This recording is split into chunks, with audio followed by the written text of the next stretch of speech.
उड़ीसा ਵਿੱਚ ਰਹਿੰਦੇ जीतू मुंडा ਦੀ ਵੀਡੀਓ ਇਹ ਤੁਸੀਂ ਜ਼ਰੂਰ ਦੇਖੀ ਹੋਗੀ और देखते हैं कि सारी गलबात की सी। सिर्फ 19,000 रुपए निकालने के लिए ये आदमी अपनी मरी हुई बहन के कंकाल स्केलेटन को बैंक तक ले गया। ये पूरा इंसिडेंट उड़ीसा का है और ये जो आदमी आप इस वीडियो में देख रहे हैं इनका नाम है जीतू मुंडा। जीतू की बहन काकरा मुंडा की कुछ महीनों पहले डेथ हो गई थी।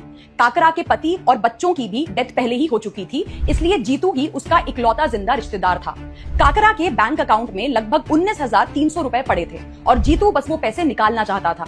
जीतू बैंक गया पैसे निकालने, लेकिन वहां बैंक के अधिकारियों ने उससे कहा कि या तो अकाउंट के होल्डर को लेके आओ या फिर अगर अकाउंट होल्डर की डेथ हो गई है तो उसका डेथ सर्टिफिकेट हमारे सामने पेश करो। अब प्रॉब्लम ये थी कि जीतू एक ट्राइबल बैकग्राउंड से आता है, बिना पढ़ा लिखा आदमी है, उसे ये लीगल प्रोसेस समझ ही नहीं आया। ना उसके पास कोई डेथ सर्टिफिकेट था, ना ही कोई डॉक्यूमेंट्स थे। वो मजबूर और कंफ्यूज्ड होकर वापस लौट गया। फिर आता है इस कहानी का सबसे बड़ा शॉकिंग पार्ट। 27 अप्रैल को जीतू गया अपने गांव के क्रिमेशन बैकग्राउंड में, जहां उसने अपनी बहन के मरने के बाद उसको दफनाया था।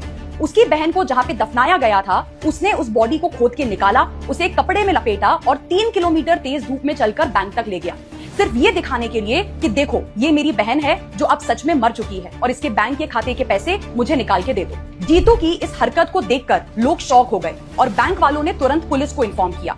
पुलिस तुरंत वहां पे स्पॉट पर पहुंची, उन्होंने जीतू को शांत किया और बाद में जीतू ने अपनी बहन के स्केलेटन को दोबारा से दफना दिया। Now see, as per Indian laws, India में किसी भी डिसीज्ड पर्सन के अकाउंट से पैसे निकालने के लिए एक प्रॉपर प्रोसेस को फॉलो करना मैंडेटरी होता है, जैसे कि डेथ सर्टिफिकेट दिखाना पड़ता है या फिर लीगल आयर या नॉमिनी होने का आपको प्रूफ देना पड़ता है। ये रूल्स बैंकिंग रेगुलेशन एक्ट 1949 और आरबीआई गाइडलाइंस के अंदर में आते हैं, क्योंकि अगर बैंक बिना प्रूफ के पैसे दे देता है और बाद में कोई भी प्रॉब्लम खड़ी होती है तो बैंक पर लायबिलिटी बन सकती है। इस पूरे इशू पर आपका क्या सोचना है मुझे कमेंट सेक्शन में जरूर बताइए।